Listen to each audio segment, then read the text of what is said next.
दोस्तों, अंतरिक्ष वैज्ञानिकों को दिखी ऐसी चीज जिसे देखकर वैज्ञानिकों की आंखों में आंसू आ गए।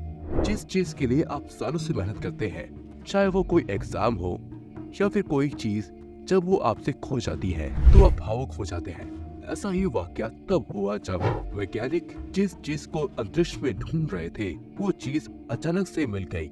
जैसे ही वो चीज दिखी, अंतरिक्ष वैज्ञानिकों की आंखों में आंसू आ गए।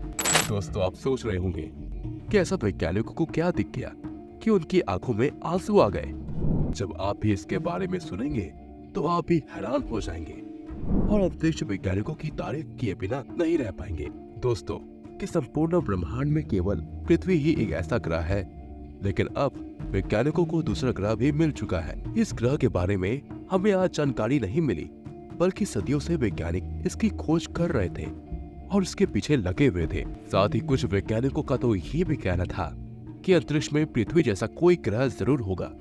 इतना ही नहीं, वैज्ञानिकों का यह भी मानना है कि हमारी पृथ्वी जहाँ जीवन पनपा है, इस तरह के और भी बहुत सारे ग्रह अंतरिक्ष में हो सकते हैं। लेकिन अब जब वैज्ञानिकों ने पृथ्वी जैसा दूसरा ग्रह खोज निकाला है तो वो भावुक हो गए, क्योंकि अब तक जाने कितने वैज्ञानिक आए और गए, लेकिन किसी ने भी इस तरह का ग्रह नहीं खोजा। किसी भी देश की सरकार ने वैज्ञानिकों को इतना फंड नहीं दिया कि इससे ग्रह को खोज पाते। इसलिए जब उन्होंने इन ग्रहों को खोज निकाला तो उनकी आंखों में आंसू आना लाजमी था।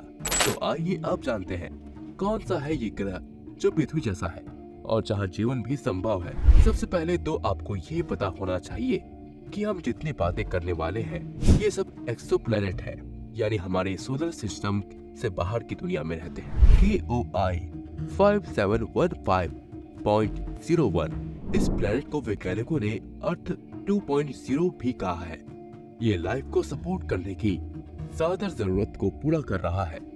इसका मतलब ये हुआ कि वहाँ भी एक सोलर सिस्टम है और उसका भी अपना एक सूरज है। सूरज एक येलो डोर है और इसका फ्यूल 10 बिलियन ईयर्स में खत्म हो जाएगा।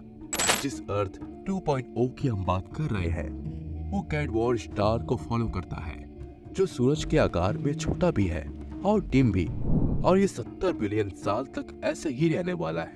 ये अपने स्टार के गोल्डीलॉक जोन में रहता है। ये अपने स्टार से एक हैबिटेबल जोन में रहता है, यानी आपके स्टार के एक परफेक्ट दूरी पर रहता है, जहाँ पानी लिक्विड फॉर्म में एग्जिस्ट करता है, जहाँ ना तो ज्यादा गर्मी है और न ज्यादा सर्दी। ये प्लेनेट 5 से 8 बिलियन साल पुराना है, यानी हमारी सोलर सिस्टम से भी 1 बिलियन साल से भी पुराना है। इसलिए लाइफ को सपोर्ट करने के लिए हमारी पृथ्वी से भी बेहतर है। सबसे अच्छी बात यह है दोस्तों कि एक्सोप्लैनेट पृथ्वी से साइज में 10% ज्यादा बड़ा है, बल्कि इस प्लेनेट पर पृथ्वी से भी रिच बायोडाइवर्सिटी होने की संभावना है। लेकिन कोई परेशानी की बात नहीं है, क्योंकि वैज्ञानिकों का मानना है कि एक सही वातावरण और स्ट्रॉन्ग ग्रीन हाउस इफेक्ट से इसका समाधान निकालना मुमकिन है। दोस्तों, अगर अपने सोलर सिस्टम से बाहर कोई इंसान पहुंच पाया है, स्पेक्युलस 2c, ये भी एक एक्सोप्लैनेट है और हमारी पृथ्वी से सबसे कम दूरी पर मौजूद है। ये पृथ्वी की केवल 106 लाइट ईयर की दूरी पर मौजूद है। हालांकि ये बहुत ज्यादा है, लेकिन अन्य सभी एक्सोप्लैनेट के मुकाबले सबसे कम दूरी पर है। अब तक जितने भी सबसे तेज टेक्नोलॉजी है, उसके साथ इस ग्रह पर पहुंचने पर 2 लाख वर्ष लग जाएंगे, क्योंकि हमारे पास इतनी फास्ट रॉकेट इंजन मौजूद नहीं है। लेकिन ये बात पृथ्वी जैसे दूसरे ग्रह की हो रही है, तो उसके बारे में हमें कुछ और जानना चाहिए। ये ग्रह हमारी पृथ्वी से 40% बड़ा है और ये धरती की तरह एक पथरीला ग्रह है और अपने स्टार की एक हैबिटेबल जोन में रहता है। स्टार पृथ्वी के रेड डॉर स्टार यानी ये ग्रह अपने सूरज के बहुत ही करीब से ऑर्बिट करता है और उसका एक चक्कर पूरा करने के लिए 8.5 दिन लगाता है। इसका मतलब ये हुआ कि इसके एक साइड पर बहुत ज्यादा समय तक रात और एक साइड पर बहुत समय तक दिन रह सकता है। यहाँ पर हम जाकर आराम से रह सकते हैं, लेकिन एक समस्या है, तो वो दूरी की। इतनी दूरी को कवर करने के लिए हमारे पास आज के समय में कोई यंत्र नहीं, तो चलिए बढ़ते हैं अगले प्लैनेट की ओर, केपलर 1126। ये प्लैनेट हमारी पृथ्वी से काफी मिलता जुलता है। ये एक ऐसे सोलर सिस्टम से बिलोंग करता है जो कि 7.45 बिलियन साल पुराना है, यानी हमारे सोलर सिस्टम से भी ज्यादा पुराना। इसका भी एक अपना सूरज है। जितनी दूरी हमारी पृथ्वी की सूरज से है, वही इस ग्रह की दूरी अपने स्टार से 2.5 गुना कम है, यानी यहाँ बहुत गर्मी हो सकती है।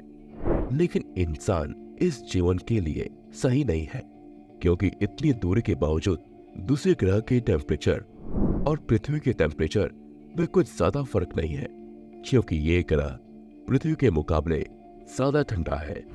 इसकी अपने स्टार से दूरी ज्यादा नहीं है, यह इंसानी जीवन आराम से पनप सकता है। वहीं इस स्टार का गोल्डन लॉक जोन भी नजदीक है, यानी यहाँ पानी सॉलिड में नहीं लेकिन लिक्विड में मिल जाएगा।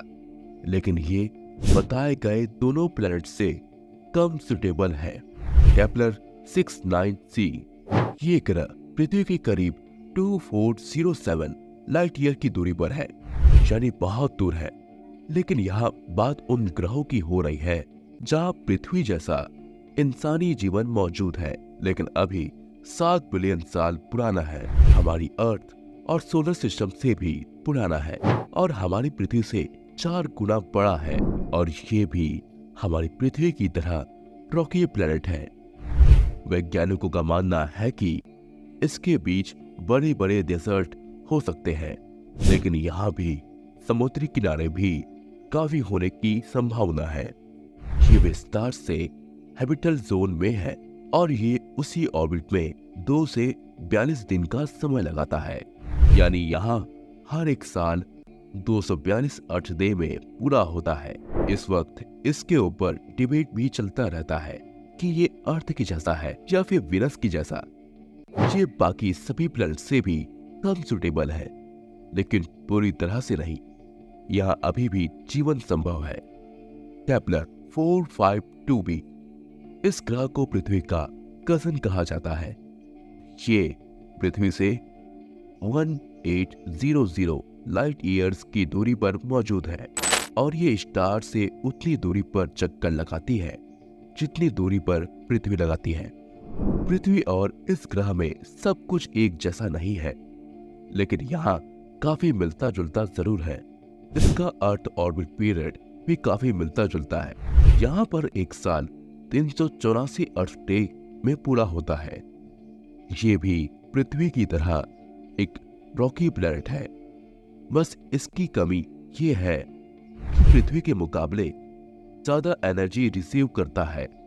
इसकी वजह से रनवे ग्रीन हाउस इफेक्ट हो सकता है, यानी ये थर्मल रेडिएशन को बाहर निकलने में रोकता है और यहाँ पानी लिक्विड फॉर्म में नहीं बदल पाता।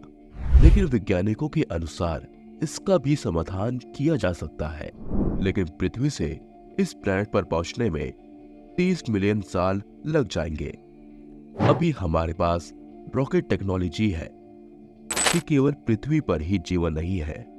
वैज्ञानिकों ने ये प्रूव कर दिया है ऐसे कई ग्रह जनजीवन संभव है जहां सभी ने बड़े बड़े टेलीस्कोप से देखा है। लेकिन एक बात तो आपको समझ जाना चाहिए, ऐसे टेलीस्कोप जो दूर अंतरिक्ष में देख पाते हैं, बाकी अलग अलग तरंगों की मदद से हमने ये तो देख लिया कि उसके ग्रह पर जीवन संभव है, लेकिन ये नहीं देख पाए कि वहां जीवन मौजूद है या नहीं। हो सकता है अगर वो हैबिटेबल जोन में है तो वहां भी किसी प्रकार का जीवन जरूर होगा।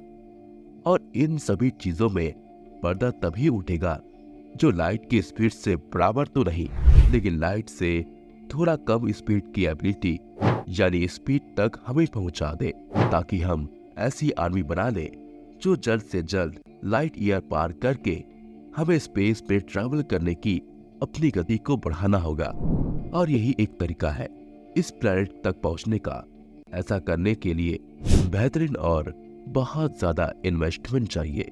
अब दुनिया भर में मिलिट्री के ऊपर जो खर्च किया जा रहा है और उसे ना करके पूरी दुनिया में पीस को मेंटेन किया जाए और मानवता को एक धर्म घोषित कर दिया जाए, तो कोई भी बाउंड्री ना माने, सबको मिलकर एक कर दिया जाए और एक सरकार बन जाए, या फिर अलग अलग सरकार बनती है तो ठीक है। अगर मानव जाति की प्रगति की बात करें तो फिर दुनिया के देशों को ज्यादा इन्वेस्टमेंट करना चाहिए इन सभी रिसर्च और डेवलपमेंट पर। अगर वहां पर पैसा लगाया जाए तो कोई ना कोई स्पेसक्राफ्ट बनने में कामयाब हो जाएगा, जो लाइट के स्पीड के बराबर तो ना सही, लेकिन उससे थोड़ा कम होकर इतनी स्पीड जरूर जनरेट कर ले कि हम इन सभी ग्रहों पर एक जीवन में रहते हुए पहुंच सके। आज की वीडियो में बस इतना ही। अगर वीडियो पसंद आती है तो लाइक कीजिए और ऐसे ही वीडियो के लिए चैनल को सब्सक्राइब जरूर करें। धन्यवाद। जय हिंद, जय भारत।